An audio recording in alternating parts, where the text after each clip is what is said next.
Welcome to my channel. এইখন ভিডিঅ'ত মই মানুহৰ জীৱনৰ কিছু গুৰুত্বপূৰ্ণ আৰু বিশেষ জানিবলগীয়া বিষয় সম্পৰ্কে আলোচনা কৰিব গৈ আছো। আশা কৰো ভিডিঅ'খন আপোনালোকক সম্পূৰ্ণকৈ চাব। I am sorry অৰ্থাৎ মই বহু দুঃখিত। এই সামান্য কথা কওঁতে মানুহে বহু টান পায় আৰু নিজকে অতি নগণ্য বুলি ভাবে। কিন্তু নিজৰ ভুল স্বীকাৰ কৰিলে যে মানুহৰ মনখন আগতকৈ পবিত্ৰ হৈ যায় এই কথা মানুহে মূৰ পাতি নাচায়। অৰ্থাৎ মানুহে ভুল স্বীকাৰ কৰিবলৈ লাজ পোৱাটো উচিত নহয়। এই কামে মানুহক আগতকৈ অধিক জ্ঞানী হোৱাটোহে বুজায়। জাৱৰ হাৰিলে যিদৰে ঠাইডোখৰ পৰিষ্কাৰ হয় তেনেকৈ ভুল স্বীকাৰ কৰিলে মানুহৰ মনৰ অন্তৰখনো পবিত্ৰ হৈ যায়। মানুহ পবিত্ৰ হোৱাৰ অতি দৰকাৰ, কাৰণ যদি আপুনি পবিত্ৰ আৰু শক্তিশালী হয় তেতিয়াহে আপুনি গোটেই বিশ্বকে জয় কৰিব পাৰিব। সেইবাবে কাৰোবাৰ নিন্দা শুনি আমি কেতিয়াও অসন্তুষ্টি লাভ কৰাৰ উচিত নহয়। দুটা পদ্ধতি অৱলম্বন কৰি মানুহে নিজকে পবিত্ৰ কৰিব পাৰে। তাৰে এক নম্বৰ পদ্ধতিটো হ'ল যে মানুহে সৎ চিন্তা কৰি নিজৰ মনক পবিত্ৰ কৰিব পাৰে, আৰু দুই নম্বৰ পদ্ধতিটো হ'ল মানুহে নিজৰ ভুল স্বীকাৰ কৰি পবিত্ৰ হ'ব পাৰে। জীৱনত এটা কামত কেতিয়াও ভুল নকৰিব, সেইটো হ'ল সুযোগ, কাৰণ সুযোগ কেতিয়াও দুবাৰ নাহে। সেইকাৰণে সুযোগ অহাৰ লগে লগে তাক আমি গ্ৰহণ কৰি ল'ব লাগে। পৰৱৰ্তী ইয়াতকৈ আৰু ভাল এটা সুযোগ আহিব বুলি আমি অপেক্ষা কৰি থাকিব নালাগে। আত্মবিশ্বাস হ'ল মানুহৰ জীৱনৰ অতি গুৰুত্বপূৰ্ণ এক বিষয়।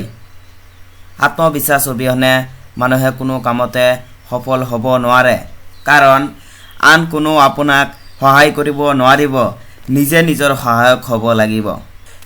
সেইবাবে আত্মশক্তিৰে আত্মৰক্ষা নকৰিলে আন কোনো আপোনাক ৰক্ষা কৰিব নোৱাৰিব। মানুহ হিচাপে আমি পৃথিৱীত জন্ম লৈছোঁ যেতিয়া পৃথিৱীত কিবা এটা চিন এৰি থৈ যাব লাগিব, নহ'লে গছ, শিল আৰু আমাৰ মাজত একো পাৰ্থক্য নাথাকিব।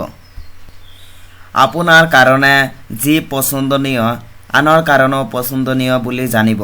অৰ্থাৎ আপুনি আঘাত পালে যি দুখ অনুভৱ কৰে আনে দুখ পালেও সেই একেই অনুভৱ কৰিব। মানুহ কেতিয়াও জন্মতেই দুষ্ট নহয়, সি বেমাৰী হোৱাৰ লেখীয়াকৈ পিছতহে দুষ্ট হয়। এটা কথা মনত ৰাখিবলগীয়া যে এজনৰ পাপৰ বোজা আন কোনোৱে বহন কৰিব নোৱাৰে। মানুহ সামাজিক জীৱ, জীয়াই থাকিবলৈ মানুহৰ লগ বন্ধুৰ অতিকৈ প্ৰয়োজন। যিজনক বিশ্বাস কৰিব পাৰি আৰু যিজনৰ আগত নিজৰ চিন্তা লোক ঢাক নকৰাকৈ ব্যক্ত কৰিব পাৰি তেওঁৱেই বন্ধু। সম্পৰ্ক গঢ়াটো বেয়া কথা নহয়, কিন্তু সম্পৰ্ক এখন গঢ়াৰ আগতে আমি নিশ্চিত কৰি ল'ব লাগে যে আমি তাৰ প্ৰয়োজন নে প্ৰিয়জন। মানুহৰ জীৱনৰ প্ৰতিভাৰ 99% হ'ল অধ্যাৱসায়। অৰ্থাৎ অধ্যাৱসায়ৰ যোগেদিহে মানুহে বেছিভাগ প্ৰতিভা লাভ কৰে। আৰু শিক্ষা তথা education is a powerful weapon through which we can change the entire world. শিক্ষা হ'ল এনেকুৱা এটা শক্তিশালী ৱেপন যাৰ দ্বাৰা গোটেই বিশ্বখনক আমি পৰিৱৰ্তন কৰি দিব পাৰি।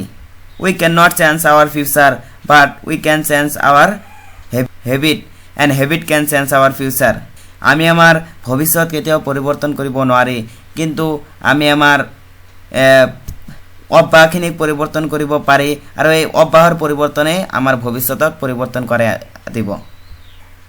আমি প্ৰত্যেকেই সকলোৰে বাবে হ'ব লাগে আৰু সকলোৱে প্ৰত্যেকৰ বাবে হ'ব লাগে। মানুহ এদিন মৰিবই লাগিব। দুখ কৰি মৰাতকৈ দুখ নকৰাকৈ মৃত্যুবৰণ কৰাটোৱে উচিত হ'ব।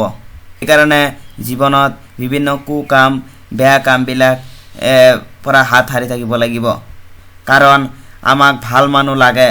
ভাল আইন আৰু ভাল আদালতৰ কোনো আৱশ্যকতা নাই।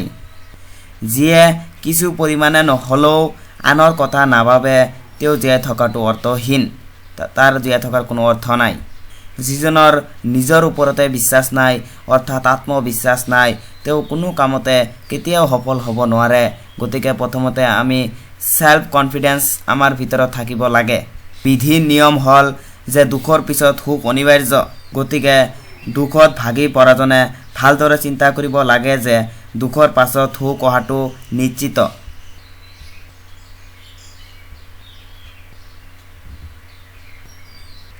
মানুহৰ জীৱনৰ উন্নতিৰ একমাত্ৰ চাবিকাঠি হল কঠোৰ পৰিশ্ৰম Thank you very much for watching this video.